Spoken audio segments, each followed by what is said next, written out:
Hello friends, good evening. This side Yogesh from power of trading. चलो देखते हैं market Friday को कैसे ओपन हुआ था और कैसे उसने मूवमेंट दी थी। फ्राइडे को मैं ट्रेड नहीं कर रहा था, कुछ काम से बाहर था।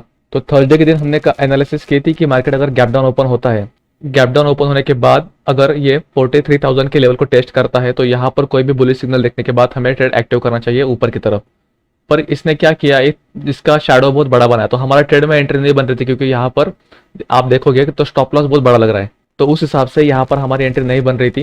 हमारी सेकंड जो एंट्री थी वो यहाँ पर बन रही थी, क्योंकि क्या हुआ था, यहाँ पर मार्केट नीचे ओपन हुआ गैप डाउन, उसके बाद फिर ऊपर आया, इसको लेवल को रिट्रेस किया 43,100 को, और उसके बाद फिर नीचे आया और इसने एक लो बना दिया, और उसके बाद फिर और एक बार इसको रिट्रेस किया।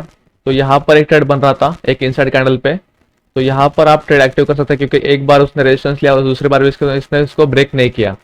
तो ना ब्रेक करने की वजह से और यहाँ पर कैंडल बनने की वजह से यहाँ पर इसका ही हाई का स्टॉप लॉस लगा के हम ट्रेड में एक्टिव हो सकते थे डाउन की तरफ। तो ये एक ट्रेड था। और ऊपर से मार्केट एक बार सपोर्ट लिया, और सेकंड टाइम जो सपोर्ट लिया था 43,000 का सपोर्ट लिया था, तो उस पर एक इनसाइड कैंडल बनने के बाद हमें यहाँ पर ट्रेड एक्टिव करना था उसी कैंडल का स्टॉप लॉस लगा के, क्योंकि स्टॉप लॉस भी छोटा चाहिए हमको और टारगेट भी बड़ा चाहिए। तो इसकी वजह से इनसाइड कैंडल बनना जरूरी होता है। अगर आपको लग रहा है कि स्टॉप लॉस बहुत बढ़ा जा रहा है तो उसको दो ही मत। इसके बाद फिर आप देख रहा था मार्केट को एक बार थर्ड टाइम सपोर्ट लेता है कि क्या करता है। उसने क्या किया, यहाँ पर ऊपर जाने के बाद में नीचे आते वक्त यहाँ पर एक हैमर कैंडल बनाया। जैसे ही इसने हैमर कैंडल बनाया तो यहाँ पर एक अप का ट्रेंड बन रहा था वापस से एक बार। तो यहाँ पर अगर हम एंट्री करते तो यहाँ पर हमारा स्टॉप लॉस हिट हो जाता था। पर उसने हुआ क्या, मैं वेट कर रहा था कि एक बार इसने सपोर्ट ले लिया है, दो बार सपोर्ट ले लिया, तो तीसरी बार शायद इसे ब्रेक कर सकता है। अगर नहीं किया तो ठीक है, कोई भी प्राइजेशन देख के हम इसमें डाउन साइड में एंट्री कर सकते हैं आराम से।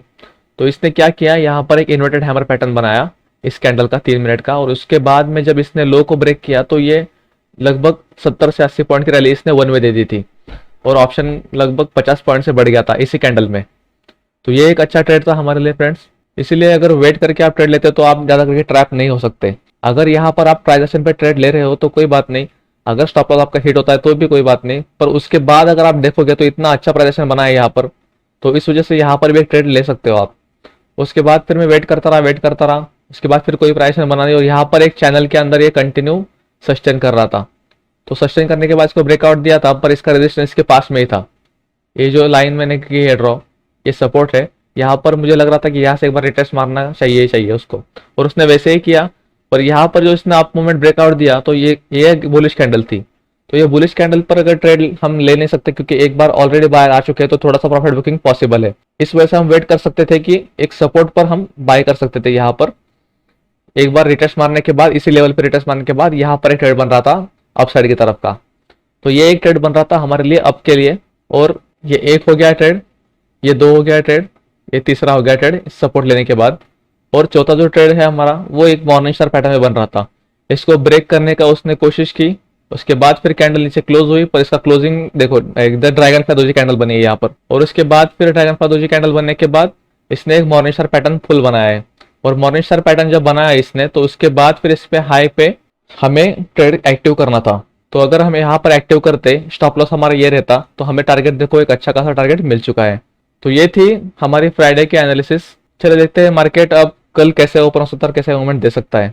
स्टार्ट करेंगे हम, पहले तो इसको डिलीट कर देते ड्राइंग्स को सब। पहले हम डेली चार्ट देखेंगे। जैसा कि गुरुवार के दिन हमने देखा था कि एक बेरिश कैंडल बनाई थी। तो बेरिश कैंडल बनाने के बाद उसने अभी एक सपोर्ट जोन कर लिया है 43,000 का। तो हम 15 चार्ट लगा लेते हैं पहले।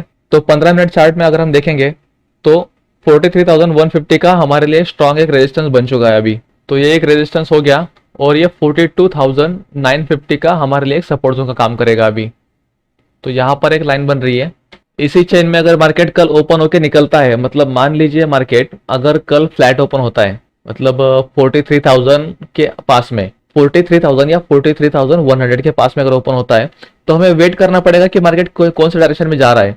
अगर मार्केट धीरे धीरे करके ऊपर जाता है और यहाँ पर एक बार सपोर्ट लेने के बाद अगर इसको ब्रेक करता है, तो हम अप साइड में जा सकते हैं। पर अगर मार्केट कल यहाँ पर ओपन होने के बाद अगर इसे ब्रेक करता है नीचे की तरफ, तो एक हमारे लिए शार्प डाउन मूव आ सकता है, और वो लेके जा सकता है हमें फर्स्ट टारगेट 42,800 का, और सेकंड टारगेट जो हमारा होना चाहिए वो 42,700 का। ये हमारे लिए दो टारगेट निकल के आ रहे हैं अगर डाउन साइड में जाता है तो।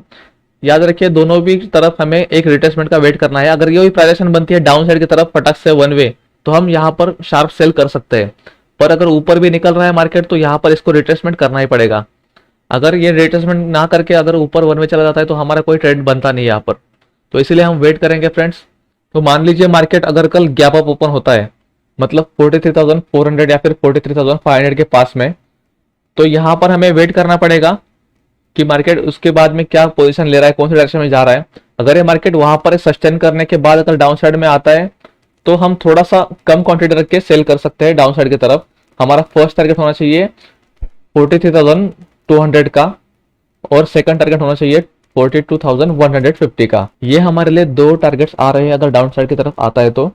और अगर मार्केट मान लीजिए कल यहाँ पर सस्टेन करने के बाद, गैप अप ओपन होने के बाद अगर ऊपर सस्टेन कर रहा है तो हमें थोड़ा वेट करना पड़ेगा कि 500 के लेवल को इसने ब्रेक करना चाहिए। 43,500 के लेवल को अगर इसने ब्रेक करता है यहाँ पर तो हमें रिट्रेसमेंट का वेट करना पड़ेगा, उसके बाद ही हम ऊपर की तरफ जा सकते हैं फ्रेंड्स। मान लीजिए मार्केट कल अगर 42,700 या फिर 42,600 के पास में अगर ओपन होता है तो यहाँ पर ओपन होने के बाद हम पहले प्राइस देखेंगे, प्राइस क्या कर रही है। अगर पहले 15-20 मिनट में अगर यहाँ पर कोई भी बुलिश कैंडल बनाती है और जो फर्स्ट कैंडल है उसका हाई को अगर तोड़ती है तो हमें ऊपर की तरफ जाने का सोच सकते हैं। और हमारा टारगेट होना चाहिए, फर्स्ट टारगेट 42,900 का और सेकंड टारगेट 43,000 का होना चाहिए। यह हमारे लिए टारगेट्स निकल के आ रहे हैं फ्रेंड्स, मार्केट अगर गैप डाउन ओपन होने के बाद ऊपर की तरफ आता है तो ये है हमारे आज के एनालिसिस कल के मार्केट के लिए। वीडियो अगर आपको अच्छा लगा हो तो वीडियो को लाइक, शेयर और सब्सक्राइब जरूर कीजिएगा। मिलते हैं नेक्स्ट वीडियो में। Thank you.